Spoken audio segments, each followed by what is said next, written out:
Tokyo, Josette and Guillermo are on their way to the Aikido Dojo to ask Saito Sensei to accept them as in-house students. If accepted, they will undergo training that will tax them to their limits. Okay, so I guess we have to go this way. At the age of 7, Hitohira Saito Sensei started to learn Aikido under O-sensei, his father's master. Following the death of O-sensei in 1969, the founder's family left the Aiki shrine and dojo in the care of Saito Sensei Sr.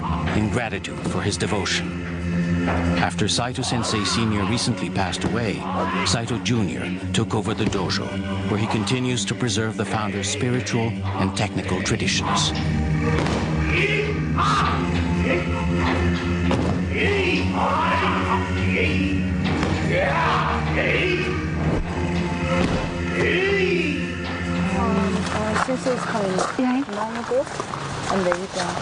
If we are accepted as uchideshi, or living students, we'll be in for some serious training. Yes, we have to register. Before we can proceed, the head uchideshi gives us a taste of how things work here.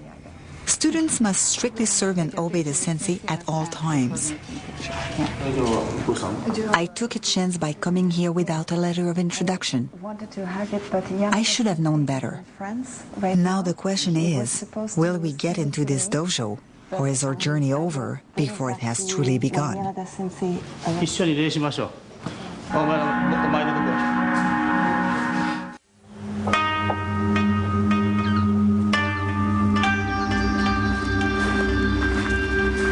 Josette's journey through Japan has just begun, and already she has lost face in front of her first Aikido master, Saito Sensei.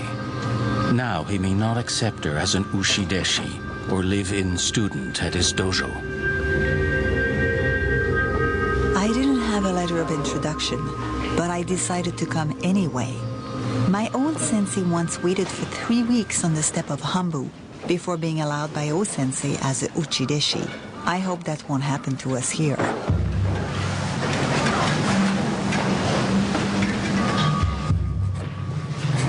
After keeping us waiting for a while without an answer, apparently Saito Sensei has finally made up his mind.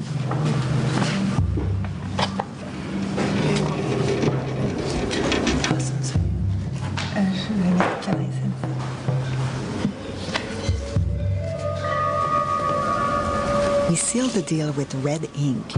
In the past, it would have been blood.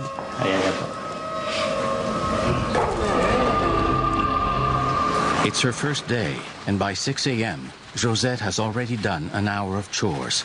Now, she heads over to the first of many daily training sessions with Saito Sensei.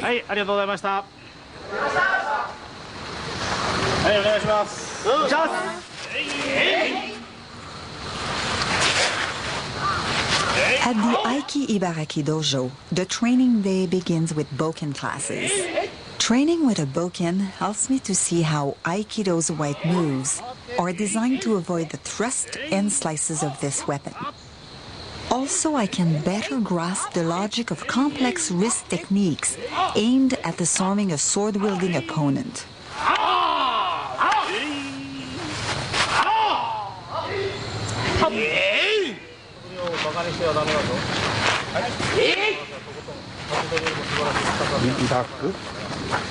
In Aikido, you don't block, because against a sword-wielding opponent, you would lose your hand.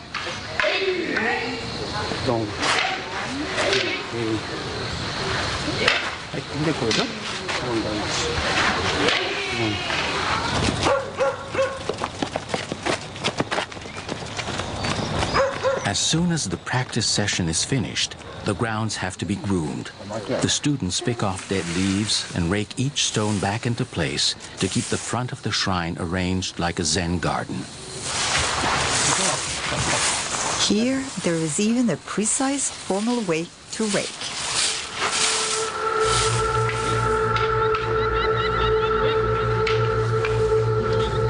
After breakfast and more chores, it is time for Jo classes. A Jo is simply a stick that is used to improve timing, focus, and muscle memory, skills that are crucial in Aikido.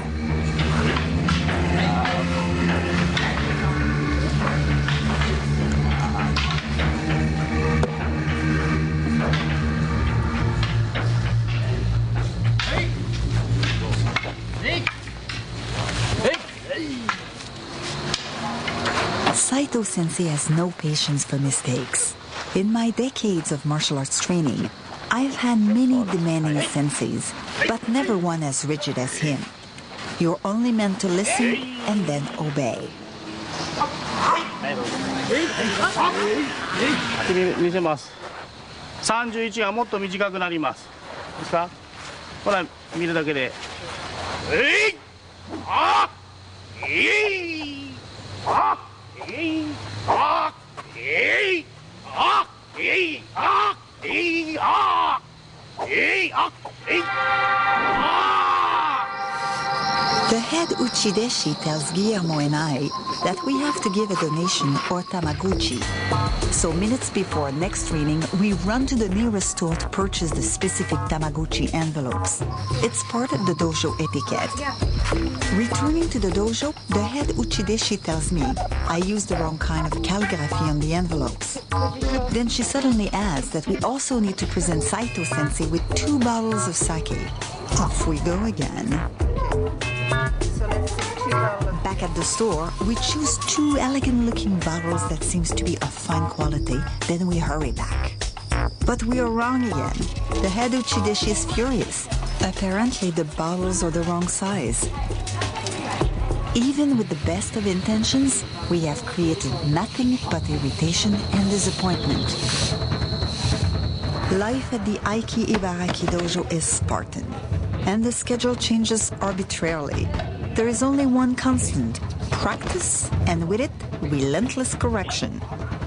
After several grueling classes, where it seems I could do nothing right, I feel really discouraged, and I can only wonder if this frustrating experience is part of the Buddha way of learning.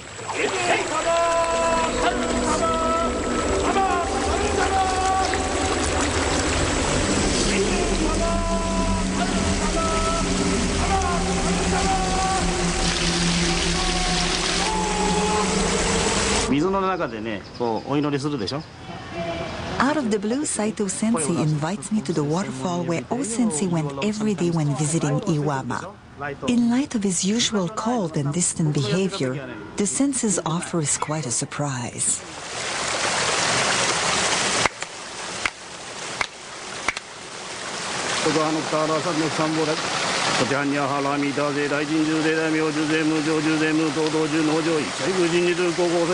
Wearing his family crest, Saito Sensei preps himself before performing a purification ritual to cleanse his body and mind. In ancient times, monks and warriors used to perform such religious purifications.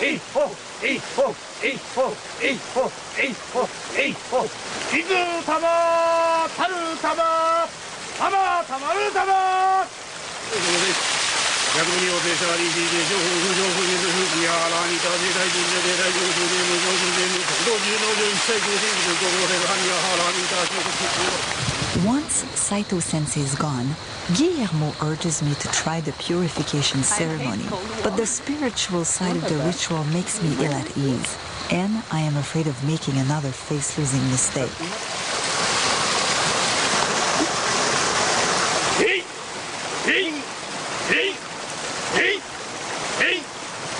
On your back, on your back. I force myself to stand there as long as I can, but all I feel are the sharp rocks underfoot and the bone-chilling coldness of the water. What am I missing?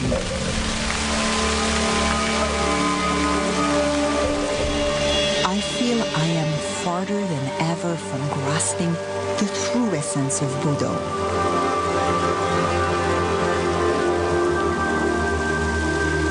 One thing is clear to me: Buddha cannot be obtained in a day.